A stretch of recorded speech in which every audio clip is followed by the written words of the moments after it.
नमस्कार, राजनीतिक खबरों के सबसे दिलचस्प ठिकाने में मैं रूपेश मिश्रा आप सभी का स्वागत करता हूं। राजस्थान कांग्रेस के नेताओं के अंदर सत्ता की लोलुपता ऐसे हिलोरे मार रही है कि नेता राजस्थान से लेकर दिल्ली तक धमा चौकड़ी मचाए हुए हैं। कभी पायलट समर्थक विधायक दिल्ली पहुंच रहे हैं तो कभी गहलोत समर्थक विधायक दिल्ली पहुंच रहे हैं। और दिलचस्प बात तो यह है कि दोनों ही कैंपों के जो दर्द हैं वो लगभग सेम है, जो सियासी परिस्थितियां हैं वो भी लगभग एक जैसी ही हैं। लेकिन सवाल यह है कि आखिर इन सियासी जख्मों का इलाज कौन करेगा, क्योंकि जिस प्रकार से प्रभारी अजय माकन का जो रवैया सामने आ रहा है उससे कहीं ना कहीं कहा जा सकता है कि अब शायद राजस्थान के झगड़े से अजय माकन का मन या तो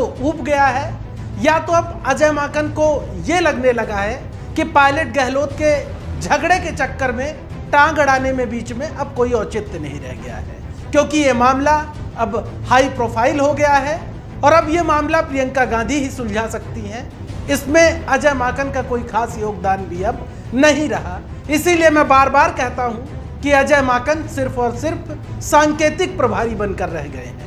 लेकिन इन सबके बीच बड़ा सवाल ये खड़ा होता है कि जिस प्रकार से नेताओं की धमा चौकड़ी जो मची हुई है, आखिर उस पर जो अनुशासन है वो कैसे बनेगा, उनकी जो शिकायतें हैं वो कैसे दूर होंगी। तो कुल मिलाकर क्या ये माना जाए कि प्रदेश कांग्रेस के मुखिया गोविंद सिंह डोटासरा के काबू में भी अब विधायक नहीं रहे हैं, क्योंकि डोटासरा भी कहीं ना कहीं अलग थलग पड़े हुए हैं और वो खुद अब अपनी राजनीतिक बिसात देख रहे हैं ताकि उनको कोई दिक्कत ना हो।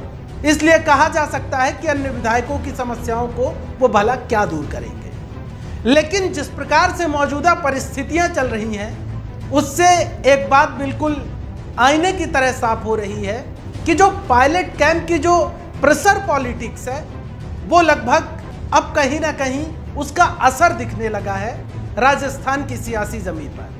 क्योंकि जिस प्रकार से हेमाराम चौधरी ने पहले इस्तीफा सौंपा और उसके बाद जिस प्रकार से सचिन पायलट मुखर होते नजर आए और उसके बाद पायलट कैंप के विधायकों ने जो खुलकर गहलोत सरकार पर हमला बोला, उसका असर अब कहा जा सकता है कि राजस्थान की सियासी सरजमी में नजर आने लगा है।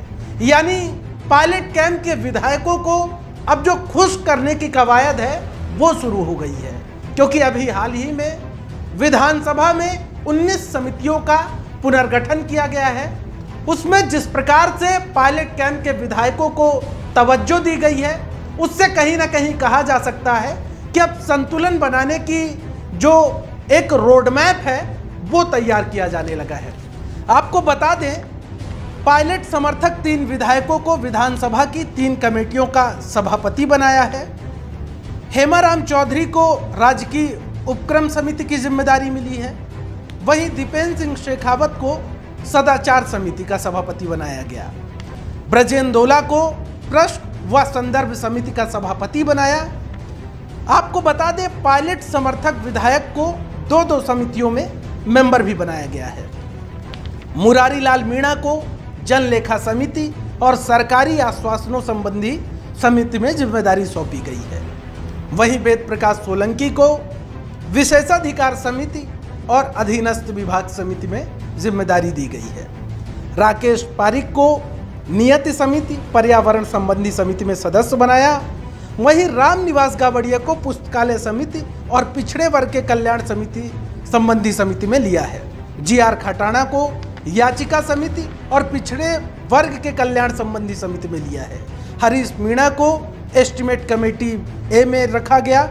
वहीं इंद्राज सिंह गुर्जर को सरकारी आश्वासनों संबंधी समिति में सदस्य बनाया।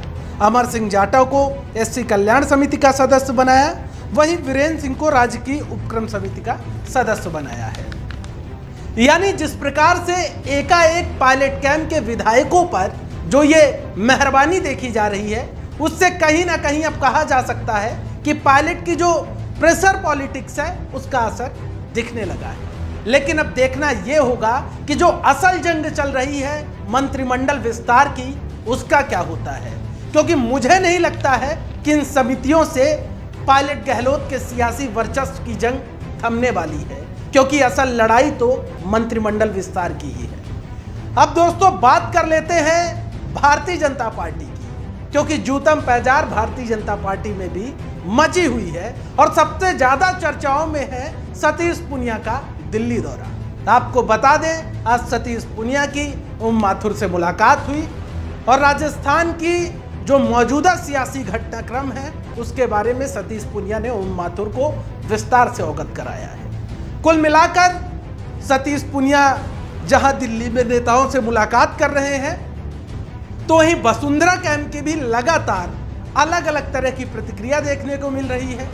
वहीं हाल ही में वसुंधरा राजे का जो एक ऑडियो वायरल हुआ है वो भी अब बेहद चर्चाओं में है और उसकी जो धमक है वो दिल्ली तक कहीं ना कहीं सुनाई पड़ रही है। कुल मिलाकर चाहे भाजपा हो या कांग्रेस, दोनों ही जगह सियासी रार अपने चरम पर है।